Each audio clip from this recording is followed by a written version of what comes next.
꽉 잡으세요, 여러분. 지금부터 롤러코스터 같은 테슬라의 미래 속으로 들어갑니다. 일론 머스크가 반값 전기차를 선언했습니다. 놀랍지 않나요? 이건 마치 아이폰이 갑자기 반값으로 팔린다는 선언과도 같습니다. 코드명 레드우드 혹은 모델2로 불리는 이 차량. 가격은 무려 25,000달러, 우리 돈으로 3천만 원대. 2025년 중반 텍사스 기가팩토리에서 주당 1만 대 생산을 목표로 한다고 합니다. 여러분의 드림카가 현실이 될지도 모른다는 거죠. 그런데 왜 하필 지금일까요? 테슬라는 그동안 고마진 전략을 펼쳐왔습니다. 그런데 이제 와서 반값이라니, 이건 단순히 소비자를 위한 자비가 아닙니다.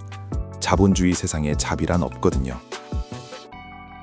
바로 이겁니다. 중국발 전기차 지옥문이 열렸기 때문입니다. 마치 동네 상권을 장악하려는 거대 프랜차이즈들이 무한정 치킨값을 후려치는 상황과 같아요. 테슬라는 지금 이 살벌한 전쟁터 한복판에 서 있습니다. 실제로 테슬라의 중국 시장 점유율은 곤두박질 쳤습니다. 9월 8.7%에서 10월엔 무려 3.2%까지 추락하며 3년 만에 최저치를 기록했죠. 이건 마치 챔피언이 한 방 제대로 맞고 휘청이는 모습과 같습니다. 그 빈자리를 누가 채웠냐고요? 바로 중국의 전기차 공룡 BYD입니다. 2023년 4분기 BYD는 글로벌 전기차 판매량에서 테슬라를 추월했어요. 2025년 11월 한 달간 48만 대 이상을 팔아치웠죠. 이건 마치 새로운 복싱 챔피언이 등장해서 기존 챔피언을 위협하는 것과 다를 바 없습니다. BYD의 힘은 어디서 나오냐고요? 바로 수직 계열화입니다. 배터리부터 모터, 전력 제어 시스템까지 모든 핵심 부품을 직접 만들죠. 이건 마치 농사를 직접 지어 식당에 팔고 그 재료로 직접 요리까지 하는 식당이 가격 경쟁력이 압도적인 것과 같습니다. 이런 생산 효율성을 바탕으로 중국 전기차 시장은 치킨 게임을 넘어 지옥문을 연 무한 가격 전쟁에 돌입했습니다. BYD의 평균 판매 가격이 2025년 6월 11만 6천 위안에서 10월 10만 8천 위안으로 떨어졌을 정도니까요. 피말리는 경쟁이죠. 심지어 중국 정부까지 나서서 무리한 할인이나 원가 이하 판매를 금지하는 가이드라인 초안까지 내놨을 정도예요. 이건 마치 싸움이 너무 격렬해지자 심판이 그만 싸워 하고 말리는 것과 같죠. 이런 배경에서 등장한 반값 테슬라, 즉 코드명 레드우드는 테슬라에게 선택이 아닌 필수였습니다. 점유율을 지키고 새로운 고객층을 확보하기 위한 필사의 반격인 셈이죠. 머스크는 어떻게 반값을 가능하게 할까요? 바로 생산 효율의 마법입니다. 통합 생산 설계, 전선 개수 축소, 그리고 미래에는 히토류까지 없앨 계획이죠. 마치 조립식 가구를 더 쉽고 빠르게 만들 수 있도록 설계도를 완전히 뜯어고치는 것과 같습니다. 하지만 머스크의 비전은 단순히 싸게 많이 파는 것에만 머물지 않습니다. 그의 마스터 플랜 4를 보면 테슬라의 미래 가치 80%가 휴머노이드 로봇 옵티머스에서 나올 거라고 말하죠. 이건 마치 스마트폰 회사가 갑자기 인공지능 로봇 회사로의 변신을 선언하는 것과 같습니다. 그리고 반값 전기차와 함께 주목받는 것이 바로 로보택시, 즉 사이버캡입니다. 운전대도 페달도 없는 2인승 자율주행 택시죠. 이쯤 되면 전기차는 그저 데이터를 모으기 위한 수단에 불과한가 하는 생각마저 듭니다. 그런데 여기서 흥미로운 점이 있습니다. 일부에서는 이 모델2 프로젝트가 사이버캡 개발에 밀려 중단되거나 대체될 수도 있다는 관측이 나옵니다. 한마디로 로드맵이 살짝 꼬인 것처럼 보이기도 하는 거죠. 자, 이쯤 되면 머스크는 지금 어떤 딜레마에 빠져 있을까요? 단기적인 수익성과 시장 점유율을 지켜야 하는 현실과 AI와 로봇으로 세상을 바꾸겠다는 미래 사이에서 줄타기를 하고 있는 겁니다. 머스크는 2030년까지 연간 2천만 대의 전기차를 생산하겠다는 원대한 목표를 제시했습니다. 현재의 10배가 넘는 수치죠. 이건 마치 인류의 달 착륙처럼 불가능해 보이는 꿈입니다. 하지만 토요타, 폭스바겐, 현대차 등 전통 완성차 업체들도 전용 플랫폼 기반의 전기차를 쏟아내며 맹추격 중입니다. 테슬라 혼자 독식할 수 있는 시장이 아니라는 거죠. 이런 가격 경쟁은 전기차 산업 전반에 디플레이션 압력을 가하고 있습니다. 모든 전기차 가격이 내려가면 회사들의 수익성은 떨어지고 결국 산업 전체의 성장 동력이 약해질 수도 있죠. 이건 마치 물가가 계속 떨어져서 기업들이 돈을 벌기 어려워지는 것과 비슷합니다. 하지만 소비자에겐 더할 나위 없는 희소식입니다. 3천만 원대 테슬라가 현실이 된다면 더 많은 사람이 전기차를 접하게 될 테니까요. 이건 마치 예전에는 비쌌던 스마트폰이 이제는 누구나 살 수 있는 보급형이 된 것과 같습니다.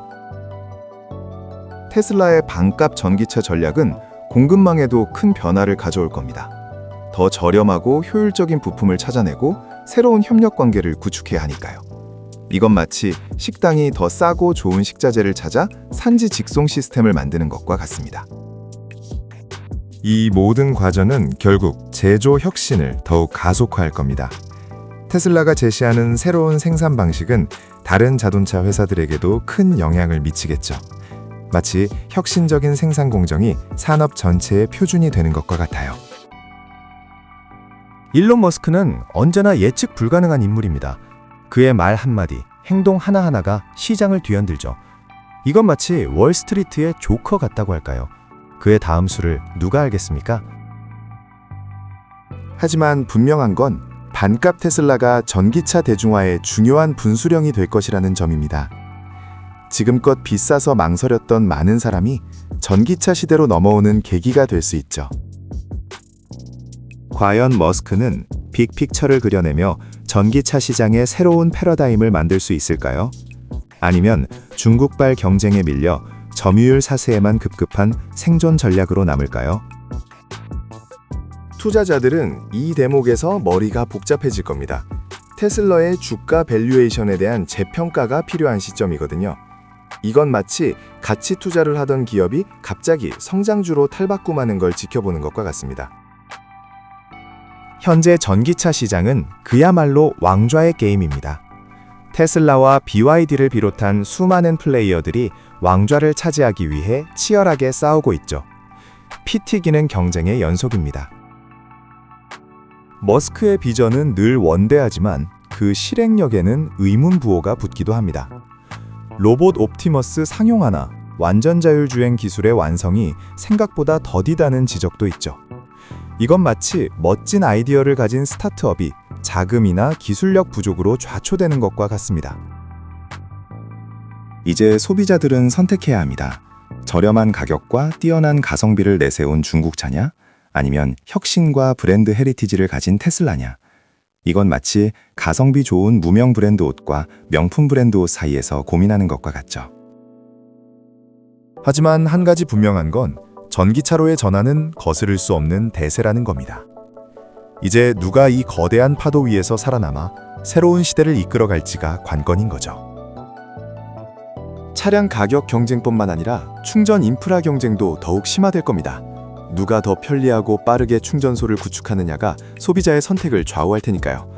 이건 마치 통신사들이 5G만 경쟁을 하듯 충전망을 놓고 싸우는 것과 같습니다. 단순히 가격을 넘어 기업의 지속 가능성이라는 가치도 중요해질 겁니다. ESG 경영이나 친환경 이미지가 소비자의 선택에 더 큰 영향을 미치게 될 거라는 거죠.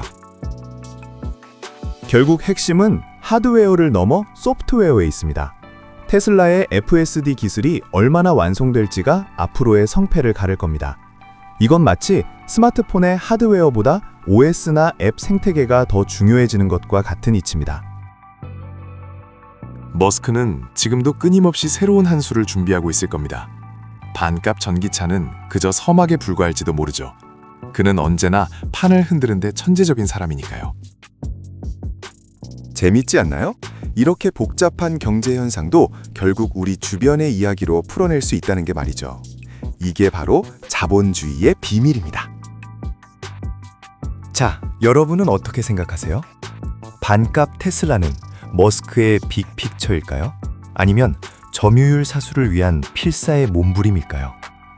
댓글로 여러분의 똑똑한 분석을 남겨주세요. 오늘 영상이 유익했다면 구독과 좋아요, 알림 설정 잊지 마시고요. 다음번엔 더 재밌고 유익한 경제 이야기로 찾아오겠습니다. 비유의 천재, 에코모였습니다. 안녕.